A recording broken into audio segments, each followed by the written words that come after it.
I am your host, Beth Clardy Lewis. I'm the founder of Verve Counseling, the founder of Long Live Lively, and the founder of this podcast.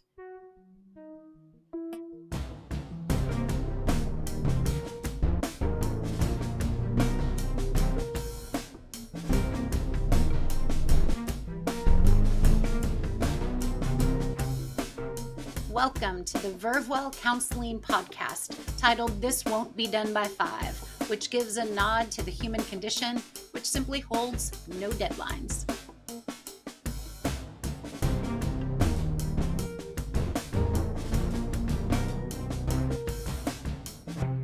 I'm just going to stop there. Welcome to Verve Counseling's podcast, This Won't Be Done by 5, which gives a nod to the human condition, which simply holds no deadlines.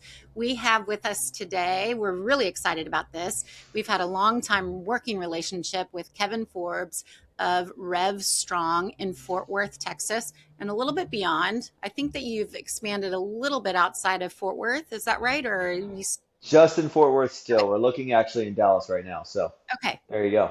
Congratulations. And you have 3 gyms currently. Correct. Excellent. You know, what I know about you, and I will say for anyone listening, Heather has had specifically a long-standing relationship with Kevin and his crew at Rev Strong, because that has been a very strong part of her health journey and the things that she's learned about getting to know her body and all of the things. And she only sings the praises of Rev Strong and her relationship with the people there, the trainers there, the classes. So that's super cool. I love it. Yeah. But what I know about you, and I've gone to a handful of classes at the Fort Worth, the one by Central Market before, and I love the sense of community that you build. And I know that you find that important. Can you talk a little bit more about that with us? Absolutely. So yeah, with Rev, the whole idea is people need people. And it's just a human condition. You can't do this thing alone. And especially coming out of Rev was built from COVID. So the focus was one, community, but also two, a space that you can come in and check out. So the community aspect's big, like especially with like a lot of people come to the gym that might be new to the area, and this is like their first interactions with Fort Worth, which I love because I love the people of Fort Worth. And then we get to show off a little bit of just like, yeah, here's the community of Fort Worth. This is what this looks like and what it can be.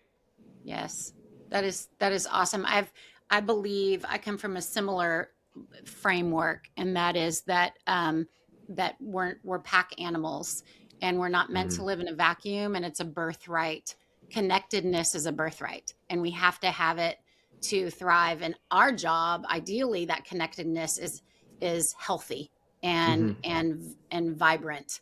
And so that's beautiful that you couple connectedness with working out and physical health. I think Hmm.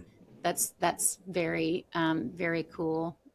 Yeah, and there's something about like sweating with people, like when you do hard things with people, it's just there's I don't know, there's something just magical about the connection that you get, and especially with working out, like you watch the person next to you, and like a lot of the time you don't know you might be pushing someone else. Like even for me, when I walk into the room, there's always someone I'm competing with. They have absolutely no idea I'm competing with them, but at the end, like especially if they're next to me, we're going to give high fives, we're going to get fist bumps. I'm going to get to know you a little bit. And then it's just that deeper connection because not only did we meet, but we sweated it out and we did something hard. And that's kind of my motto in life is just do hard things and all of a sudden life gets easier. I love that. And you pushed each other, and it was just Yes. like this kind of a bond, if you will, Hmm. Hey, Heather, tell us a little bit about your experience with Rev Strong and kind of your history there and what you've taken away from it, if you will. Sure. I've been going on, I've been a member there a little over 4 years. And I had come from a gym that I'd been at for a long time when we lived in Johnson County. And I just wasn't willing to make the drive anymore. So I was looking for something similar to what I had done previously. And I got that with Rev plus way more. I always say it's like a gym and a nightclub had a baby, which Absolutely. is so my personality, if you know me. Um, uh, And so the first year or so there, I'll be real honest, like it was, I went, and then I kept going a little bit more and then a little bit more. But then I had, just like anybody, I had like a 3 month span where I paid a lot of money and just didn't show up, right? Like it just wasn't important. And finally I kind of like had some, my own personal, like, kicked myself in the butt, and about 2.5 years ago got really serious about health and wellness, just as a whole, like the whole package. And so Rev was integral for that, because it's the structure of it. It's like you have to sign up for a time, you have a spot there, they are saving a spot Yeah. there for you. So there's instant accountability with that, right? There is a fee if you don't show up, there is a Yeah. fee if you cancel too late, if you don't have your shit together, Hmm. you're gonna pay monetarily. But and some people think that's crappy, but I think it's beautiful, because it is that level of accountability. If I I We're love our it. worst I love accountability it. partner, our worst. And so that for me, Rev has been accountability number one. Then I chose to add some additional things into my journey, which we've talked about in previous podcasts. I'm a believer in peptide therapy. I used GLPs to lose 70 pounds, but with Rev, I did it the right way, right? Yeah. I did it while strength training. I didn't lose my muscle mass. I didn't just get ugly skinny. Like I Right. am strong and fit and muscular, and like, Healthy. so it's Healthy. very different. And Rev was integral in that. And I think uh, I'll give a little shout out. Kevin's wife has started a company called Journey by Page Forbes, and she's Yes. actually one of our partners as well. And she has really helped me in this last phase of like, okay, here I am. What do I do now? And we're really working on the recomposition phase of like, how do I get off this last little bit of body fat? But most importantly, really maintain and build muscle mass, because I'll be 53 in May. And the stronger that I am, the more mobile that I am, the more flexible that I am, I'll be 85 and I'll look 55. You know, you won't Yeah. be able to tell. And for me, that's what it's all about, is just not only the workout component, the weight loss, the fat loss component. It's like me, I'm building longevity. Like I want to be able to run around and, with my great grandkids at 85 or 90. And so it's Yeah. just so much more about lifestyle and overall wellness. And Rev has been a huge part of that journey. And just kind of, they just meet everybody where they are, which is really a beautiful thing, because I could be everybody's mom in that room. Not a joke. Like most of the time, I'm old enough to be most of the people's mom in that room, but I kick their ass. Like I lift more That's than right. they do. I can do more than they do. I'm saying, pick that one up. If I can do that, you can do that. So it's just a really cool place. If you're not going, you're missing out. I'm telling you. I appreciate that. That's so cool. And I feel like, on the aging piece of the thing, and Heather and Jason and I talk about our relationship with nutrition, our relationship with health, our relationship with exercise. We've talked about that historically for many years. Jason and I go back even further than Heather and I do. And we've always swapped these conversations about kind of where we are with our own bodies or where we are with our own lifestyles. And the biggest piece for me lately that's been kind of showing up is not only aging, because I'll be 56 in March. And I feel like, and I also, to Heather's point, I don't want to be a burden to anybody down the road. I have one daughter, and her job is not to take care of me when I'm 70 or older. That is not her job. And I don't want it to be. I want to take care of myself so that 70 and beyond is healthy and vivacious and able and just able bodied. And I kind of want to grow old pretty. I don't want to grow old ugly. There's some ego and vanity in there too, but whatever about that. And so I feel like the and I'm also really paying attention to, for me, my family is riddled with diabetes. Mm, And I have known that for my life, my dad and my sister. I'm the youngest. But my brother, who is equally, I feel like my brother and I are kind of equally healthy. Like we kind of show up similarly.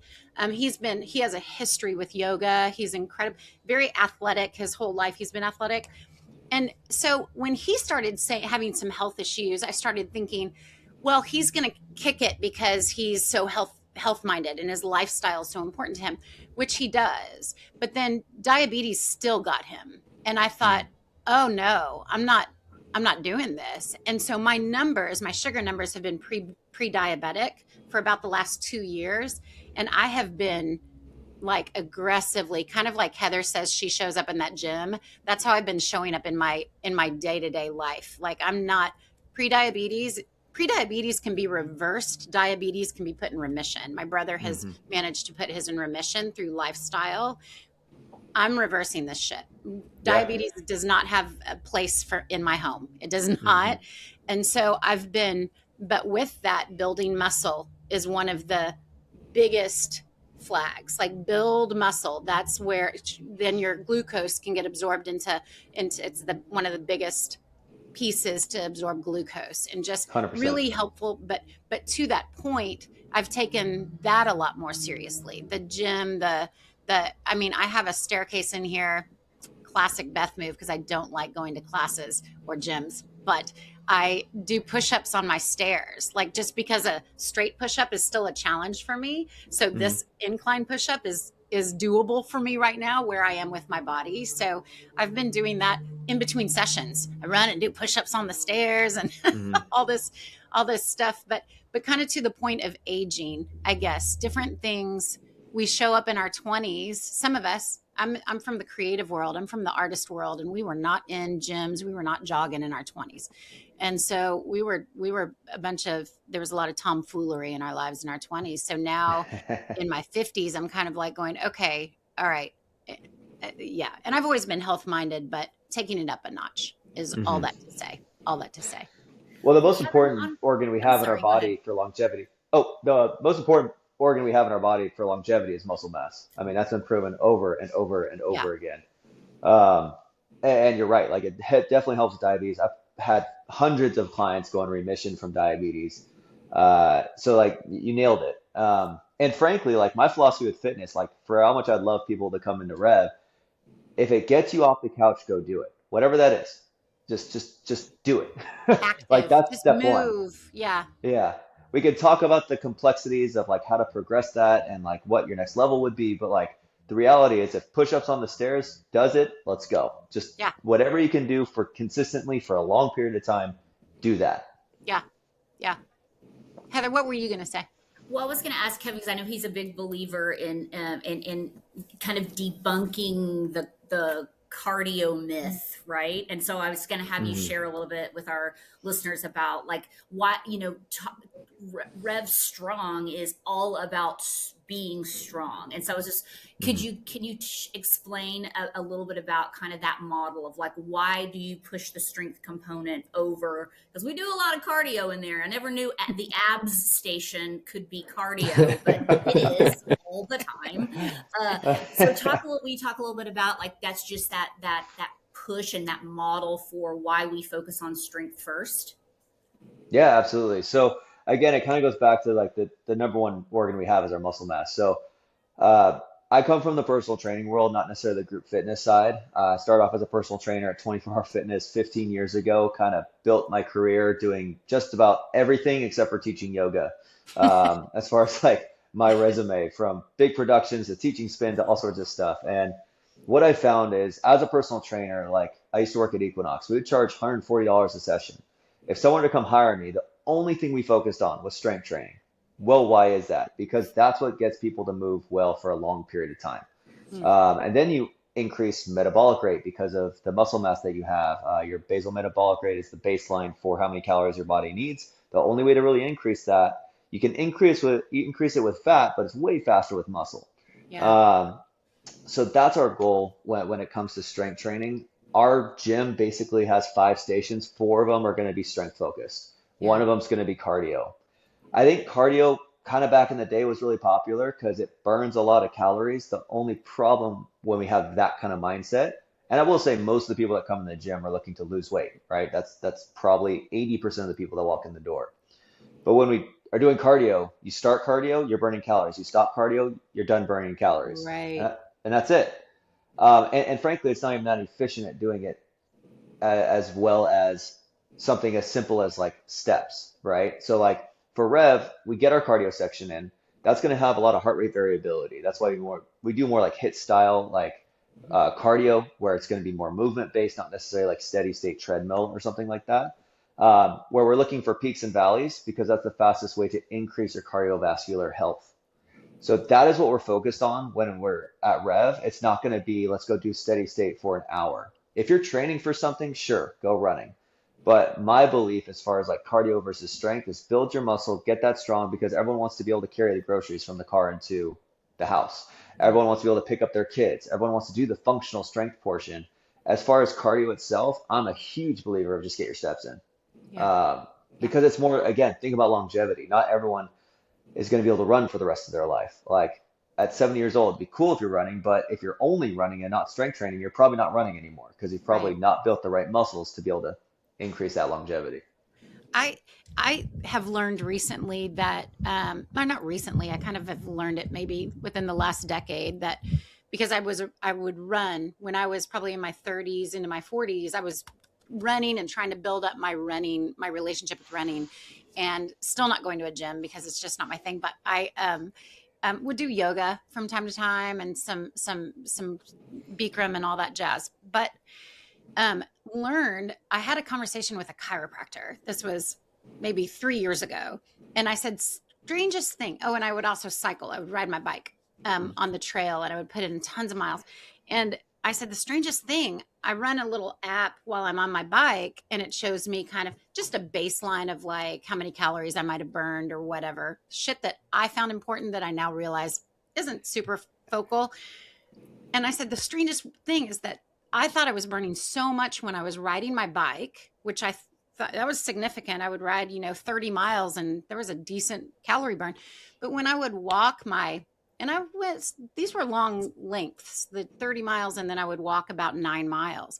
And that walking was almost double the calorie burn. And I said, make sense of this for me. Like I thought that my cycling, it's more aggressive, right? So I feel like I'm burning stuff. And he gave me a spiel that cannot regurgitate to you, but it's probably something, the language that Yeah. he used, but talking about the type of cardio that I was doing, walking always is kind of the leader in cardio. You said, get your steps in. It's like just walking at a decent pace out in nature, which I find Hmm. important, quite frankly. Get it done the way you can get it done, to your point, Kevin. But I feel like there's a mental health piece, at least for me, when I get out in nature and experience nature while walking. That Hmm. does something to my headspace for sure. No, you're absolutely right. And I'm a huge fan. Like, go get some sun. That's the other Yes. thing that walking does. But you're right. Like, steps and just get a walk in and you're gonna be able to like burning calories. Now, I will say my wife would get mad if I'm talking about too much about burning calories, as you know, Heather, because the reality is like we don't burn that many calories when we work out compared to everything else. There's four ways we Yes. burn calories, and it's the one that's the least is like your actual workout. Everything else is way more. So when we're talking about steps, it's actually called your NEAT, which is called non-exercise activity thermogenesis, which essentially is like how much do you fidget, how much do you move, all of that stuff, and how we can force that because we're so sedentary these days is with steps.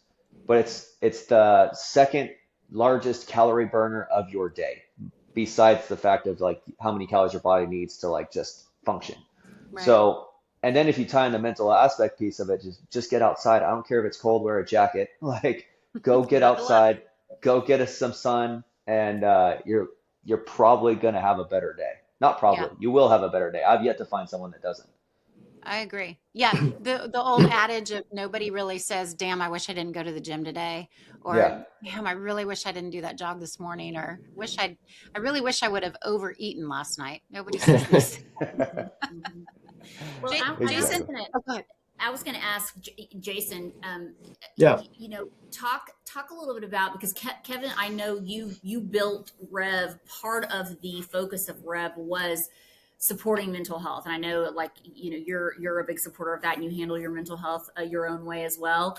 And we get a lot of clients where somebody's not going to walk in and we're going to, well, you just need to exercise more, well, you just need to move your body, but we know we operate off the SHEEN method, which I know you've heard us talk about before, but one of those E's is the exercise component, right? And we call it exercise, but we just mean move your body, right? Like, if you don't get out of your bed, like, a step would be getting out of your bed and walking around your apartment a few times a day, And so we kind of, that's not where we go in immediately with our clients, because there are some clients that they would be resistant to that if that's what we led with, even though we know that's important.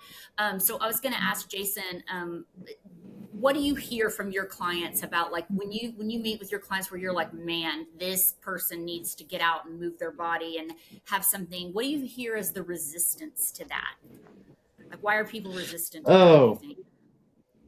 It's a bunch of things. It's either I don't have time, or it's too hot outside, or it's too cold outside, or a lot of it's like, I know I should, but, and then X, Y, or Z. I feel like I'm really privy to the fact that people don't want to hear, like, hey, they come in and they're like, hey, I've been really sad lately, I can't really do a lot. And it's like, hey, you should work out. That's not going to be helpful. But the resistance is really varied. Either I have the plan to do it and I just sit on my couch and I was on TikTok for 2 hours and then I didn't have time to do it, or whatever. I don't know.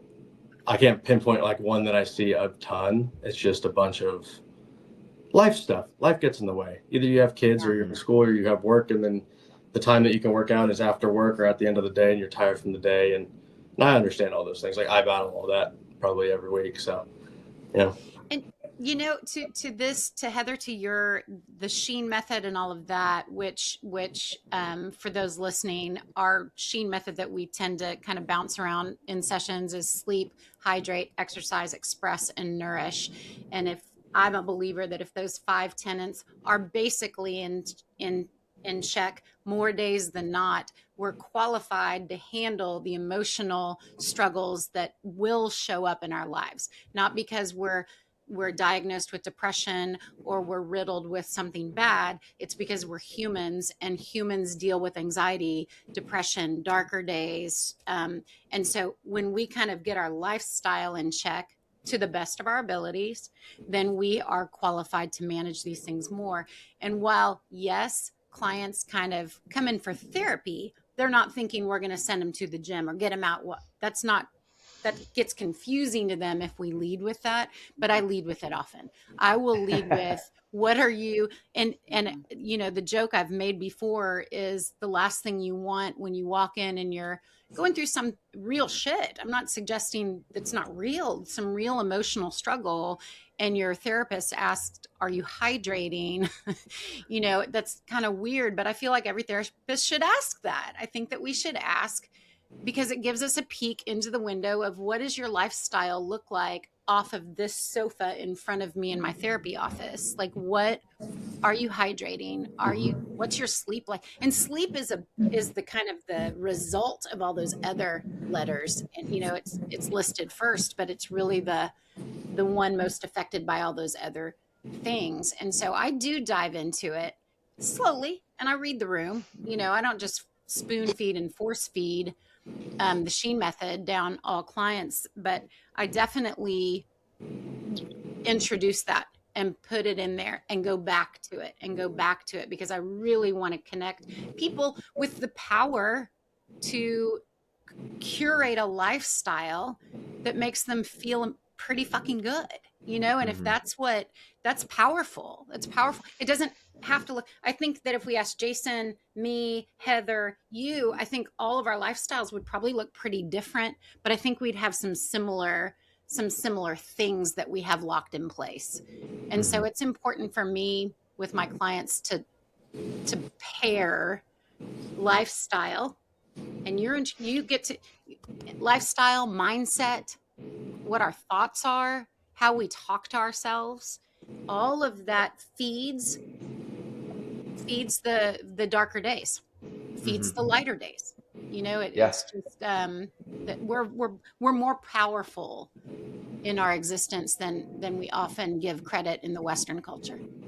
Well, I think too, like, if you want to get a little clinical, which we don't love to do, but every single mental disorder has the criteria starts with, is this brought on by something physically wrong or by drug induced? Because like if there's something physically wrong, we can't really, there's only so much we can do. Sure.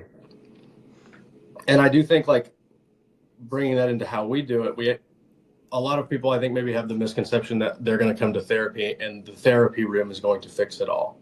Much like going to the gym, I'm going to do all the stuff I have to do for the gym in the gym, whereas Kevin probably preaches about like rest, recovery, hydration, maybe stretching post gym. There's a bunch of stuff that goes into your body needing to recover to be at the gym the next time.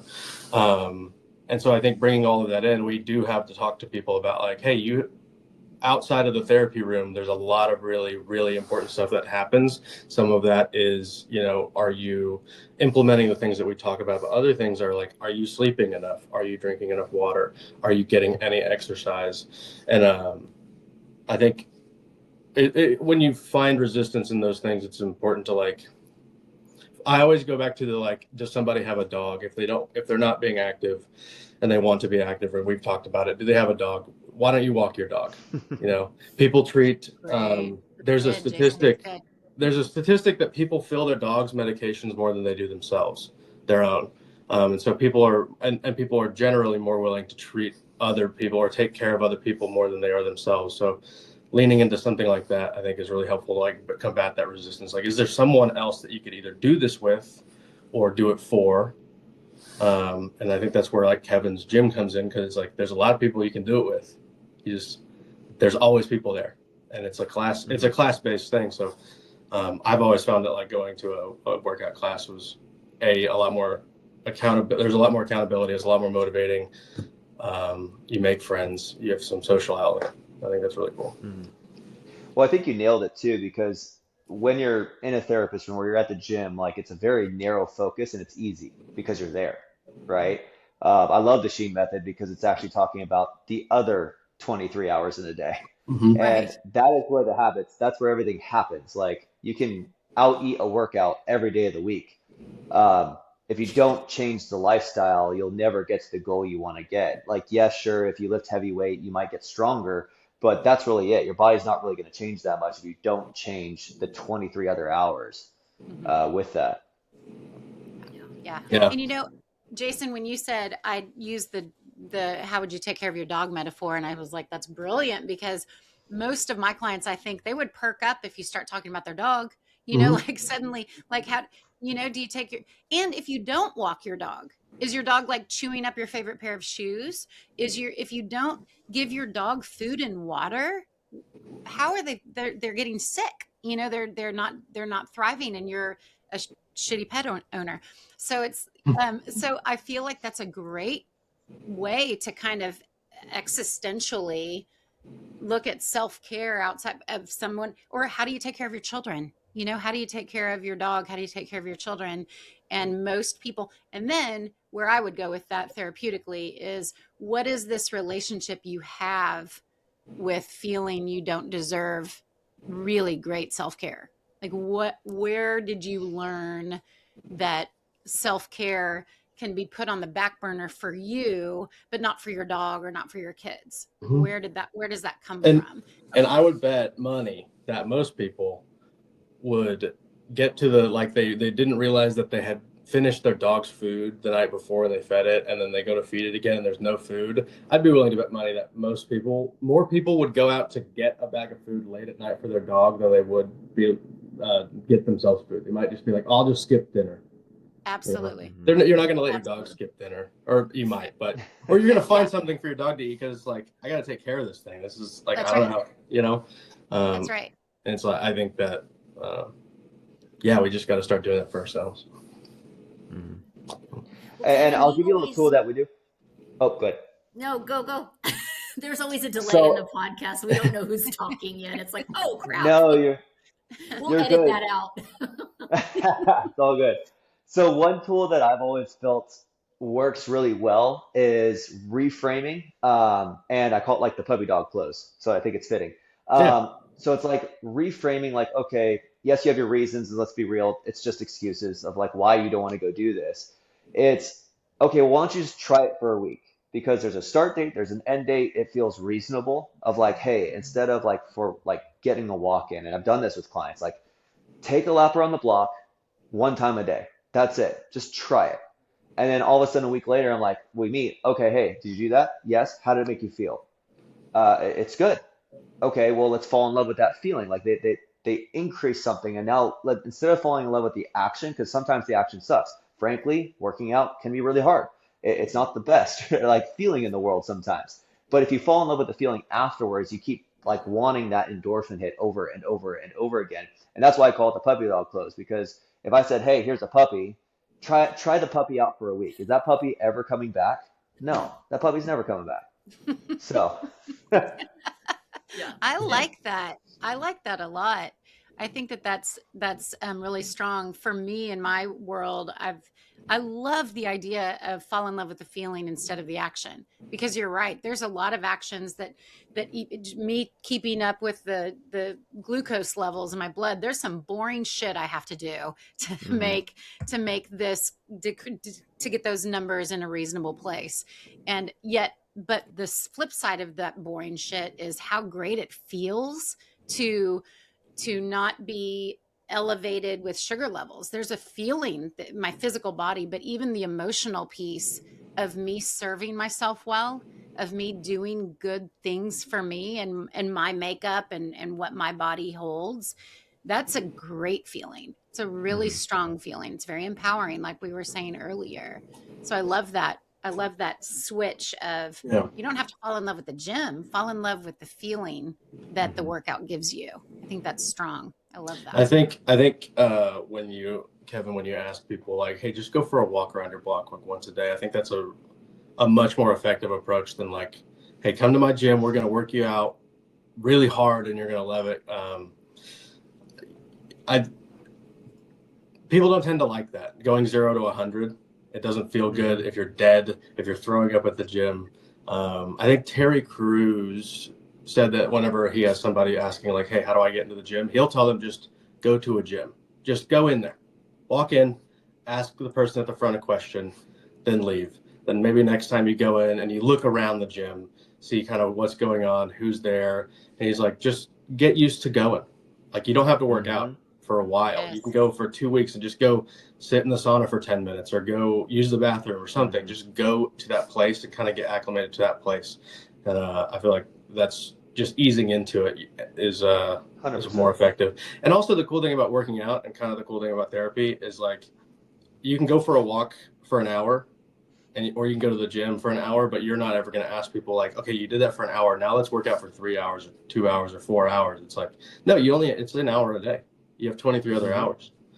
It's hard and it's grueling and it's intense and you're sweating and whatever, but it's just an But hour. man, but man, the feeling when you're walking out of the gym to your car, that's the cool Mhm. thing. And I've always said, and I think probably the three of us have compared this, but I love the feeling of sore muscles after a long bike ride, in my case, a long bike ride or a lot of walking or whatever, or my arms from my steps.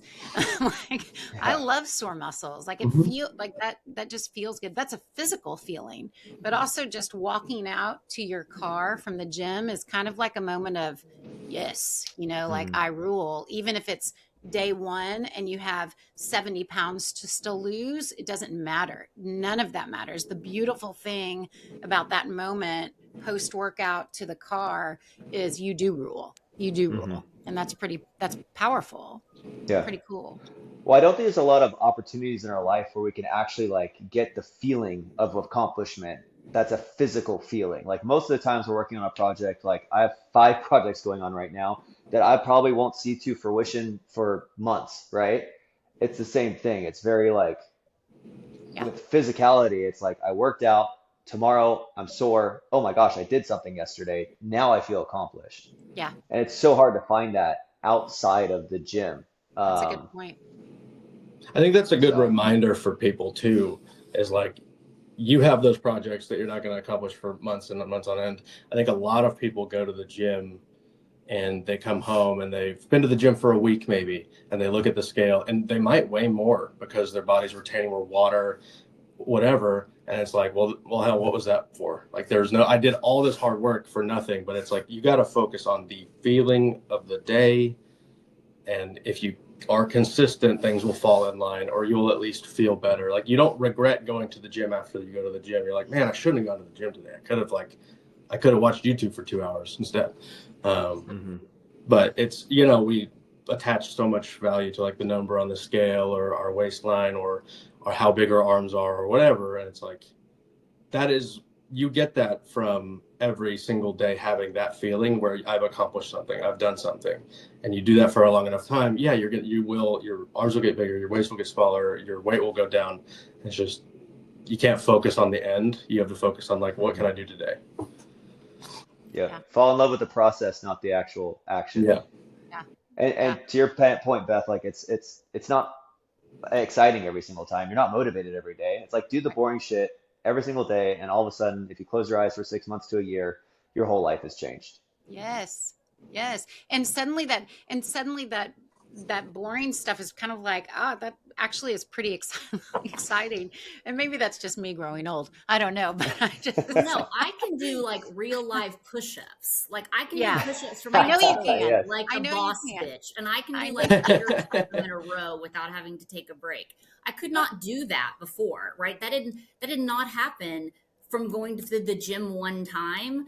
That Hmm. happened for after 4 years and a lot of work and having less ass to lift into the air, like all the things combined, right? It's like, but that's where you get to, and that's the beauty. It's like one day you wake up and you go, oh my God, I can do this and I can do that. And like I said, I lift more than the 25-year-old standing next to me. Like, and not to diss the 25-year-old standing next to me, but to me, that's a huge accomplishment. I think it's Um, Hmm. beautiful. One of I the love things I that. wanted to make sure, Kevin, that we brought up in this podcast was when Kevin coaches, he before he starts, he says, check your bullshit at the door, like before he starts coaching every time. And then in kind of every Rev Strong coach has kind of their own, for sure, their own personality and their own way of doing things, which is the beauty of it.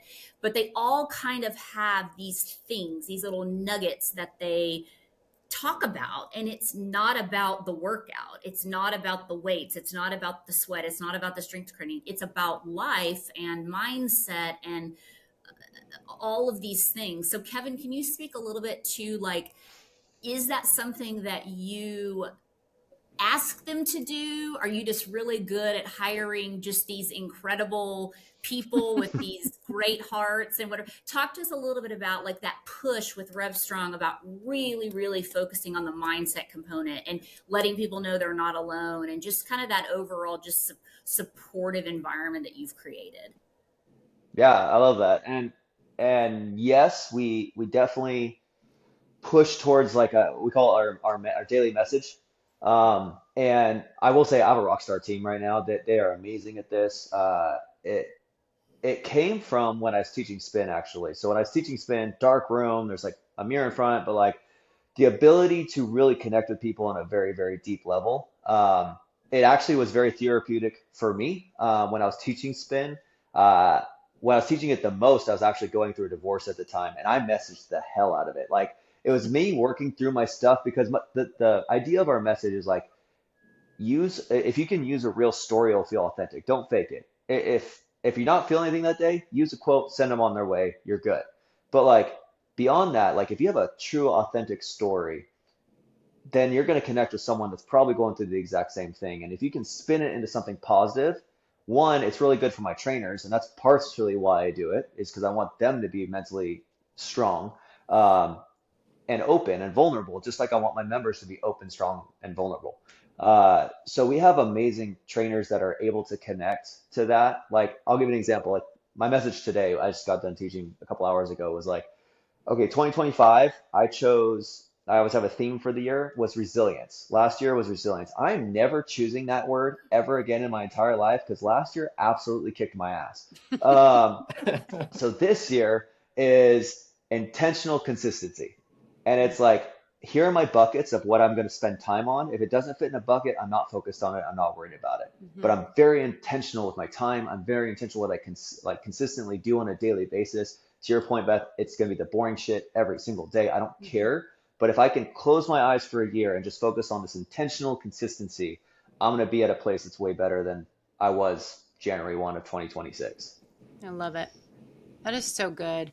And, I love that. And I just took everything from me not to applaud when you were saying, like, give an authentic story or use a quote, like wherever you are, like show up in that room for the participants, show up to them in a vulnerable, transparent form of yourself to a degree. I mean, and Yeah. we teach that, and we do that at Verve as well, because I've said a billion times, kind of to your contrary, to my therapist, I'm like, bring your story, your heartfelt story, bring it in. Don't check it at the therapy door. Bring it in so that you can keep it in your back pocket. It's we know how to read the room. We know how to be ethical and appropriate. However, some of that story that's in your back pocket that's so heartfelt, some of your pain, some of your endeavors, some of your strengths, some of your rewards can be shared with a client when it seems fit. And then that's human. And then we back to connectedness. Hmm. Then you're connecting with a human who really needed that today.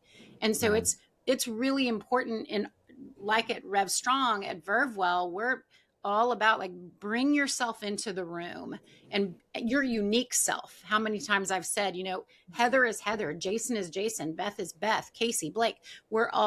We have unique things, and I don't want anyone to be like the other. I don't want Jason to be like Heather. I don't want Heather to be like Casey. Like, I want Heather to be a three-dimensional version of herself, Jason the same, me the same, because we have such unique things to bring into the room, and our clients most of the time are attracted to something about that, something Hmm. that we hold that no one else does. And so I'm a big believer in, who are you, bring it in, nurture, use your, and like you said, it's also good for your instructors.